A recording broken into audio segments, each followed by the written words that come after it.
1 minute. That's all it took. 60 seconds for Belfast to shift from a restless city to the epicentre of a national breakdown. Sirens, smoke, shouting, but shouting, none of it gradual. It was as if the entire country exhaled centuries of frustration in a single breath. In those 60 seconds, 37 migrant hotels were engulfed in flames. 100,000 people poured into the streets, and Britain crossed a line it can't step back from. If you think the chaos you've seen so far is the peak, it isn't. This is only the ignition point, and what's coming next is darker, louder, and far more dangerous than anything Westminster is prepared to face. Belfast wasn't supposed to be the spark, not tonight, not like this. But at 8:41 p.m, everything changed. A fire alarm screamed through the halls of the King's Haven Hotel, one of the most heavily funded asylum shelters in Northern Ireland. Within minutes, flames shot through shattered windows, lighting up the sky like a warning flare. Before firefighters even reached the scene, reports began flooding social platforms. More hotels burning, more crowds gathering, more streets blocked. And then the numbers hit. 37 buildings in crisis across Northern Ireland, all struck almost simultaneously. This wasn't random. This wasn't coincidence. This was coordinated. By 8:52 p.m, Belfast city centre was unrecognisable, the air thick with smoke. The sound of breaking glass echoing across every street, the glow of anger spreading faster than the flames. Tens of thousands surged into the city from every direction, groups merging into a single, unstoppable body. They carried no banners, no symbols, nothing but rage, sharpened by years of ignored warnings. And the government had none. Elsewhere in the city, an exhausted paramedic named Callum Byrne filmed the chaos around him, broadcasting live as emergency vehicles struggled to push through blocked roads. His voice cracked as he shouted over the sound of sirens, "I've done this job 20 years. I've never seen anything like tonight. We don't have enough units. We don't have enough hands." His stream hit 1 million views in 2 hours. People weren't just watching. They were choosing sides. But the crowds weren't driven by simple anger. They were driven by betrayal. Because for months, citizens had been told that the migrant hotel programme was under review, that costs would be reduced, that local communities would finally be prioritised. But none of those promises materialised. Instead, leaked budget documents revealed something else. Spending on hotel contracts had increased, not decreased.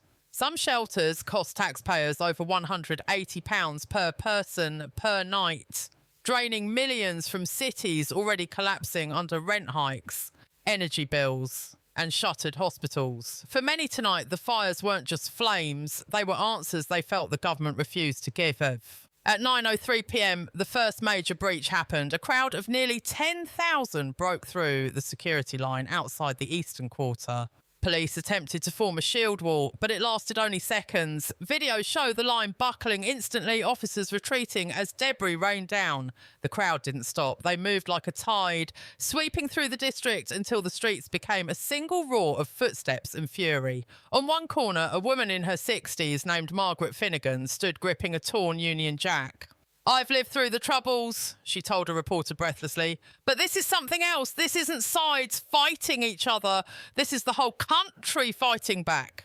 By 9:15, the situation spiralled. The High Ridge Hotel, one of the largest asylum shelters in the region, collapsed internally as flames ate through its support beams. A plume of smoke climbed into the night sky, visible from miles away. Roads shut down. Power flickered out in several neighbourhoods. Social media exploded with footage, burning buildings, stampeding crowds, injured civilians being carried through the streets. The hashtag Britain in Crisis hit 20 million impressions before midnight. But the most chilling revelation didn't come from the streets. It came from inside the Home Office. A leaked message circulated at 9:27 p.m, a message that said everything the government refused to admit publicly. Northern operations overwhelmed, full containment unlikely. 2 sentences that told the entire story. The authorities weren't controlling the situation, they were losing it. Yet among the destruction, something else pulsed beneath the chaos. Fear? Not just fear of the fires or the crowds, but fear of what this would trigger next. Because Belfast isn't isolated. It never has been. And what ignites here rarely stays here. London was already trending with growing tensions, Glasgow seeing spikes of unrest, Manchester bracing for possible spillover. This wasn't a Belfast crisis. This was a national unravelling. And deep inside Westminster, leaders watched the screens, watched the flames, watched the numbers rise, and still they hesitated. Murmurs, memos, meetings, but no action big enough to stem the tide. Because the truth they refused to face was brutally simple. Tonight, the people weren't waiting for permission. They were rewriting the script themselves. By 9:31 p.m, the unrest had mutated into something far more organised, far more deliberate. Reports started pouring in from intelligence analysts, tracking encrypted group channels across multiple platforms. The channels weren't just discussing protests, they were mapping movements in real time. Users pinned police positions, marked roadblocks, and shared live heat signatures from drone footage. Every minute, the coordination tightened. What looked like chaos from the outside was, on the inside, a synchronised revolt. MI5 flagged at least 44 channels operating simultaneously, each using rotating ciphers and auto-deleting messages. For years, the government dismissed online activism as noise. Tonight, that noise was orchestrating the largest civil mobilisation Northern Ireland had seen in decades.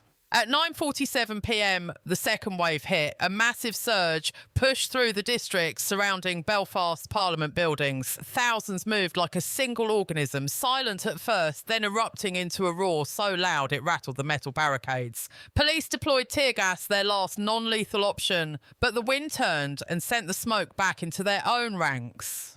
Footage showed officers coughing, stumbling, shielding their faces as the crowd advanced. A lone officer was seen dropping his helmet, not in surrender, but in exhaustion. It became the most shared clip of the hour. The caption that dominated every platform read, "Even the protectors are breaking." In East Belfast, the fires spread through entire blocks, leaping from hotel to hotel as emergency units struggled to reach each location. Firefighters called for reinforcements, but reinforcements never came. Too many trucks had been diverted, too many streets blocked, too many resources overwhelmed.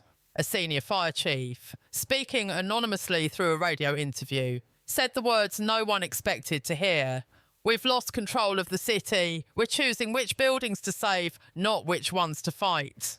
Those words detonated online, fueling anger into something sharper, certainty that the government had abandoned them. The human stories made everything worse. A single mother named Rachel, standing outside her smoke-filled apartment, cradled her 2 children while her husband tried to clear debris from their doorway. "My rent went up again last month," she said through tears. "They told us there was no budget to fix the mould in the walls, no budget for schools, no budget for anything. But they're spending millions every week on hotels." Her clip exploded across platforms, reaching 7 million views in the first 3 hours. Comments flooded in. "She's right. They failed us. Where is Westminster?" But Westminster was locked behind silence. At 10:12 p.m, a classified briefing circulated among senior cabinet members, leaked within minutes by someone who clearly understood the stakes. The document contained a single alarming line underlined in red. "National stability risk escalating, recommend limited military standby." Those words alone should have triggered immediate action. Instead, the government hesitated, debated, discussed. And while they did, the country burned. By 10:28 p.m, the situation reached a breaking point. Protesters breached the inner cordon of Stormont Estate. Security forces retreated toward the steps of the Parliament building, forming a thin line, too thin to hold. Behind them, the building glowed under the reflection of distant fires, its stone facade flickering like a silent witness. The crowd pressed forward, chanting a single phrase that echoed off every wall. "Where is leadership?" It wasn't a question. It was an accusation. 10 minutes later, the first petrol bomb struck the gates. Then another. Then dozens. The iron bars hissed under the heat, sparks cascading onto the pavement. Police attempted to push back with shields, but they were outnumbered 5-1. When the gates finally fell inward, cameras captured the moment. It became the image of the night, the symbol of a government outpaced, outmatched, and out of time. Across the city, systems failed one after another. Cellular networks collapsed under unprecedented traffic. Power outages rippled through downtown. Hospitals switched to backup generators. Ambulances rationed fuel. Pharmacies shuttered. Petrol stations locked their doors to prevent looting. Every layer of Belfast's infrastructure groaned under the weight of a crisis it was never designed to withstand. And yet, amid the smoke and the sirens, there was another fear, growing quietly like a shadow stretching across the nation. What if this wasn't just the start? What if this was the turning point? Because unrest wasn't isolated anymore. It was contagious. Reports emerged from Glasgow, Manchester, Birmingham. Crowds gathering, anger spreading, hotels being surrounded. The flame that began in Belfast was jumping borders, igniting everything it touched. By 11:04 p.m, the riots were no longer events. They were symptoms of something deeper, older, and far more dangerous than any building set ablaze. Britain wasn't experiencing a moment, it was experiencing a reckoning. The kind of reckoning that comes when years of pressure finally find a crack big enough to escape through. Across Belfast, the smoke carried not just the smell of burning wood and melting plastic, but the weight of decades of political promises that never materialised. Streets that had once felt divided by history were now united by anger, grief, and a kind of desperate that no press conference could calm. And still Westminster tried to keep its distance, as if distance could protect them.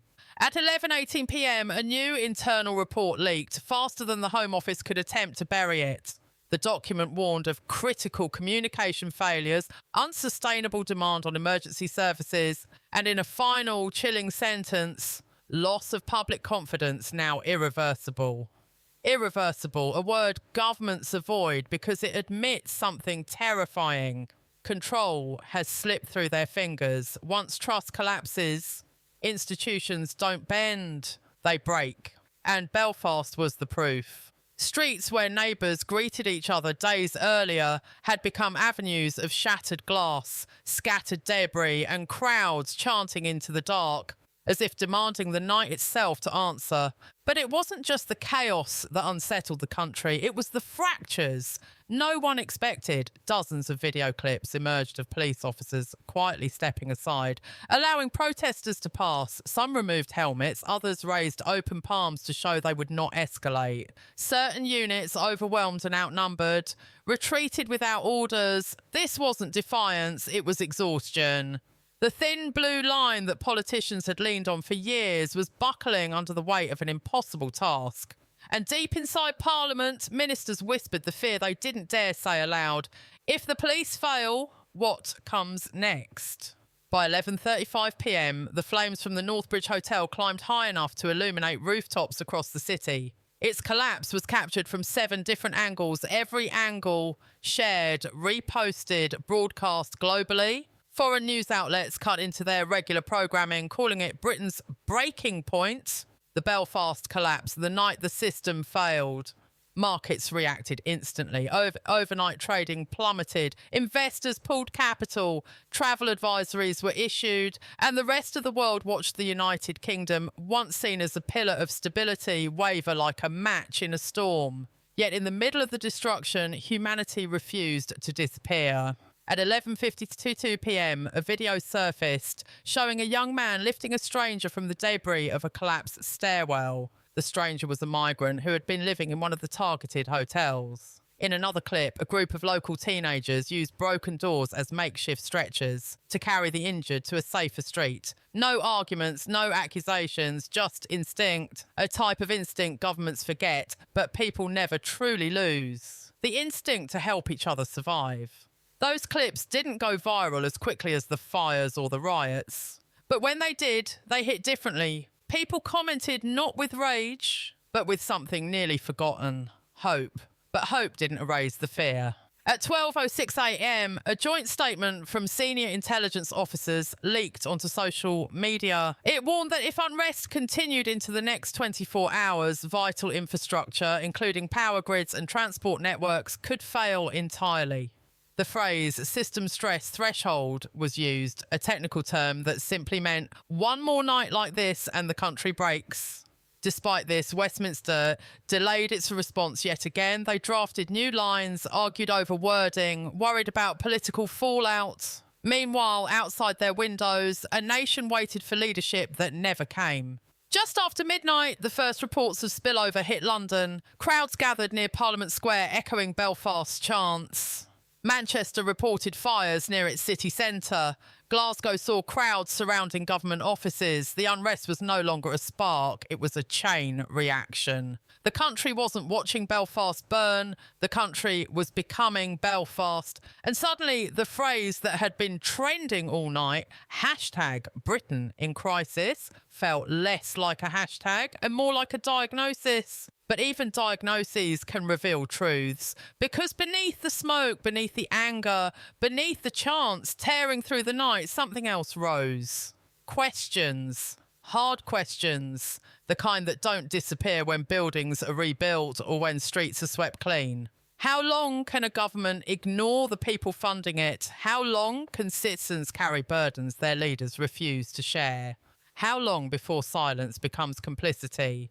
These weren't rhetorical, they were desperate, they were honest, they were overdue.